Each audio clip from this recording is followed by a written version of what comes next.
कपूर खानदान इंडस्ट्री का सबसे पुराना और बड़ा खानदान है। दादा परदादा से लेकर पोते परपोते तक सब इस इंडस्ट्री में काम करते नजर आए हैं। इसलिए तो इनकी प्रोफेशनल और पर्सनल दोनों लाइफ ही हमेशा सुर्खियों में रही है।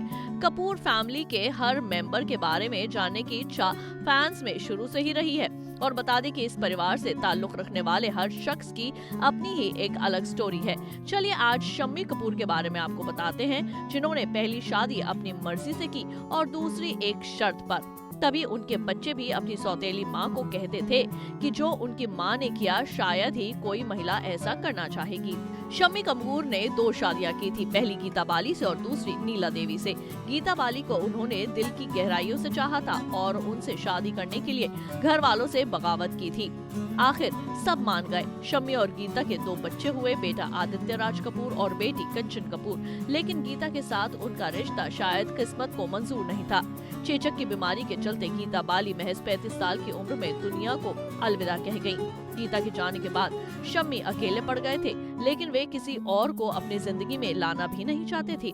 गीता के जाने के 4 साल बाद परिवार वालों की जिद के चलते शम्मी नीला देवी से दूसरी शादी के लिए राजी हुए थे, लेकिन एक शर्त रखकर, जिसे मानकर ही नीला उनकी पत्नी बनी थी। और वो शर्त ये थी कि वे कभी मां नहीं बनेंगी और उनके दोनों बच्चों आदित्य और कंचन की मां बनकर ही उनकी परवरिश करेंगी। और नीला देवी ने ऐसा ही किया। एक इंटरव्यू में नीला देवी से मां ना बनने के फैसले के बारे में पूछा गया था। इस पर उन्होंने कहा था कि ये 100% उनका फैसला था। परिवार ने उन्हें कभी मजबूर नहीं किया, लेकिन एक वाक्य को उन्होंने जरूर साझा किया था कि एक बार जब वे अपनी बहन के बच्चों से मिलने जा रही थी, जो उनके बहुत करीब थे, तो शम्मी ने उन्हें उनकी गोद में बैठा दिया था।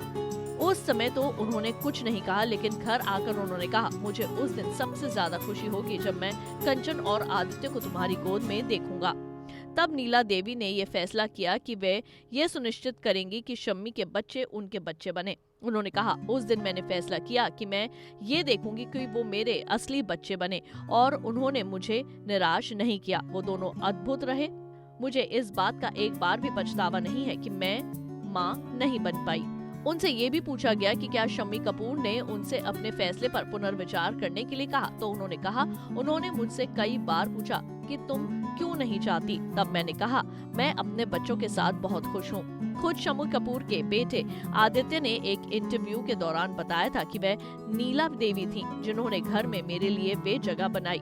उन्होंने मेरे पिता के लिए अपना जीवन समर्पित कर दिया। उन्होंने मां ना बनने का फैसला लिया क्योंकि मैं और मेरी बहन पहले से थे।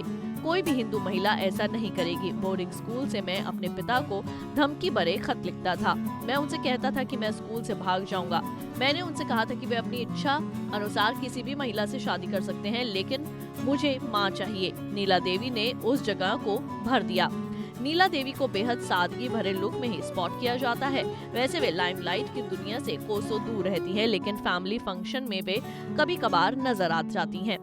बता दें कि शम्मी कपूर की तरह उनका बेटा भी फिल्मी दुनिया में आया, लेकिन सफल नहीं हो पाया। उन्होंने दीवानगी ने हद कर दी, इसी लाइफ में, से यस टू लव और यमला पगला दीवाना जैसी फिल्मों में काम किया, लेकिन अपने पिता जैसा फेम उनके हिस्से नहीं आया। फिलहाल अभी वे लाइमलाइट में आए थे क्योंकि उन्होंने 67 साल की उम्र में ग्रेजुएशन डिग्री ली।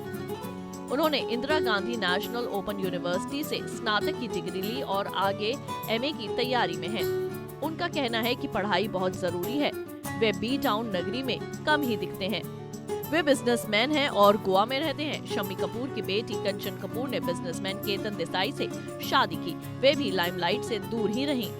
तो अब आप जान गए होंगे शम्मी कपूर के परिवार के बारे में। पैकेज अच्छा लगा तो लाइक और शेयर करना ना भूलें। जुड़ी मोर अपडेट्स के लिए हमारे इंस्टाग्राम को फॉलो, फेसबुक को लाइक और यूट्यूब चैनल सब्सक्राइब करना ना भूलें।